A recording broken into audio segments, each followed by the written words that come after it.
Thank you for joining us on today's Tech Talk. My name is Joe Flynn, Director of Technical Architecture within Insights Connected Workforce. I'm joined today by Scott Pickles. Scott, would you like to introduce yourself, please? Sure. Hello, this is Scott Pickles. I'm the Vice President for our enterprise business here in the Central U.S. Great to Thank you, join you, Scott. Joe. No, I'm glad we joined. We talk a lot lately, it seems, more than before. We do. So in today's Tech Talk, we're going to be concentrating on the shift to remote work and what we are seeing with how companies keep people connected. And this time, we're not talking about collaboration. We've seemed to talk about a lot of collaboration in the past. So outside of keeping them connected, but we're also seeing how this shift has forced companies to rethink device lifecycle. So since many workforces have shifted to the remote work, Scott, what are some ways that you're seeing businesses keeping their workforces connected? Yeah. So, Joe, I don't think that we need to rehash the past of kind of what got us here, right? Back in April, I think it was an overnight, it seemed like an overnight excursion that, companies had to divert their employees and to a work from home type environment. In most cases, a lot of those employees really didn't have the right gear, the right equipment, the right technology. They were working on, thin clients in the office or desktops in the office. And so in some cases, you saw a lot of companies send that equipment home with their employees. We did have, fairly strong workforce that had laptops and notebooks. They got to take those home. But many users, including the operations teams, didn't have that flexibility. So in some cases, we saw companies that actually have employees using their own personal devices and connecting to their environments, which creates a whole nother issue. Yeah. So I think the biggest thing about staying connected that we've learned is that, look, most companies were built around being in a centralized location, right? Whether it's the applications, the infrastructure, the security, the communications, how data travels through the network, how it's stored and secured, all of that was mainly built around, hey, everybody's in a centralized location, we control it here. One of the topics that we'll talk a little bit about today is VDI, the virtual desktop interface. A lot of companies, adopted this technology years and years ago and have managed it on-prem. And I think that's the biggest difference, that as far as keeping people connected and allowing this elasticity of technology, was they leveraged VDI. But as opposed to managing it on-prem, we're seeing a lot of organizations that are now trying to manage it in the cloud. So moving to a Windows VDI environment or a VMware cloud environment or Red Hat, right, that allows them a little more elasticity and ability to bring users up and down. We saw one case in India where over 500 users overnight couldn't get back in the office, and they managed their VDI on-prem. And what we're able to do is help them bring that to a Windows VDI environment, and literally over a weekend period of time, we're able to bring 500 users back online and eventually get them devices so that they could perform their jobs. I think it's where most companies are now. Yeah, and I think us at Insight can vouch for that, because we ran into the same issue with one of our tier one call centers where we had to get them remote very fast. And the same thing, right? Windows Virtual Desktop came in handy. We were able to spin it up really quick, leverage our Azure resources, and get everyone working remotely pretty much within a day or two. So I can understand where you're seeing customers going. So how do you find that VDI is benefiting operations at customers? Yeah, so again, I don't know if it's as much about the operations, other than if you think operations teams, in the past, operations teams typically were always on site, right?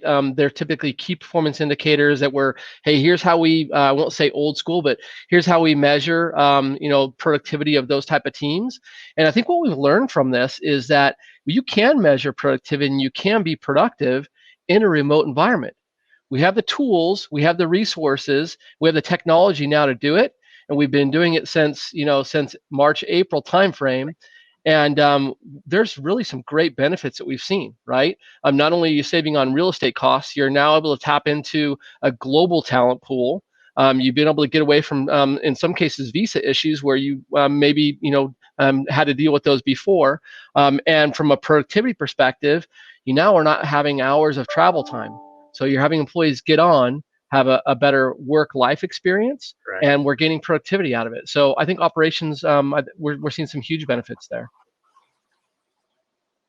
No, I absolutely agree on that sense. So Joe, I don't know that I need to tell you this because this is kind of your world. So how does that, when we think about that twist, one of the big factors that comes into play is actually how we manage technology and the life cycle of technology. If something breaks when you're in the office, IT would come in and it would fix it, take it away for an hour and bring it back. We don't have that flexibility anymore. So can we maybe talk about what that life cycle looks like, how deployment and also maybe provisioning even looks different? Yeah, I mean, and you pretty much nailed it on the previous conversation where you said dealing with on-premise networks, trusted networks, people in the office, life was a lot easier.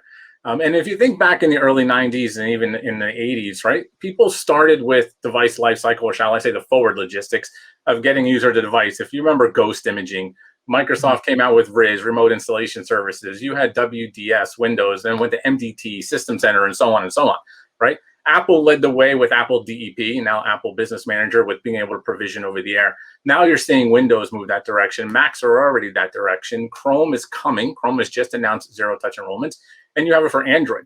So the technologies have shifted from the 80s to 90s to where we are today, and companies are now seeing they have to move in that direction. Companies who haven't thought about it previously are now forced to move in that direction, and there's benefits for it because now instead of being, I'm not sitting in the trusted office. Like you're in the office today, lucky you. But I mean, I work from home, so to get me a device for Insight to get me a device is difficult. How do I log into the device for the first time? It's just not a practical use for a remote worker, and that's where these technologies come in handy. You can provision a device exactly like you would in the consumer world, where you log in with your email address and your password. Everything comes down, and you're ready to work, preferably hopefully within minutes, depending on your network connection. Understanding some home users may not have the best network connection or consumed by their kids nowadays. But keep in mind, provisioning is not locking you into the brick and mortar building of an office anymore. You can give the user the experience they need, what they're used to in the consumer world, in the corporate world, no matter wherever they're located at this point. Yeah, so that consumerization of that consumer touch that we're used to from our cell phones is now becoming a corporate experience. Is pretty much where we're going. Absolutely. You nailed it. You absolutely Okay. nailed it. So what roadblocks or transitions do we need to see with customers in order to really adopt this type of touchless deployment? So the key thing, and I know many people may cringe when I say this, is you have to adopt the cloud. Like, so, I mean, you see I'm holding in my hand, right? I have Mhm. an Android device here. I don't get the provisioning experience or the transition from one device to another unless I'm in the cloud. So whether you're Apple, you're using the Apple ecosystem. If you're Android, you're using the Android ecosystem. If you're Microsoft, you're using the Microsoft ecosystem, a Microsoft 365. You have to adopt the cloud. These are the technologies that are going to allow you to shift your settings, your profiles, your files from one machine to another very seamlessly. And then if you look at cloud deployments like an Intune or a Workspace ONE from VMware, these are managed in the cloud. These are cloud-born tools or have shifted from the cloud, from the legacy on-premises tools, to allow devices to be able to just have an internet connection and now pulling down the applications, pulling down the profiles, pulling down Wi-Fi, security, compliance. If you look at encryption on these devices, the cloud is what's allowing you to do this where you're not in the office as you were previously. Yep. Yeah. Exciting times, right? And we're living it. What would you say as far as lessons learned, right, from what we just went through? What are the biggest lessons learned, and do we think that they're really going to stick kind of going forward? Yeah, so I think the biggest lessons learned I find talking to many customers is they're stuck in their ways with how they've done things for the past 10, 15 years.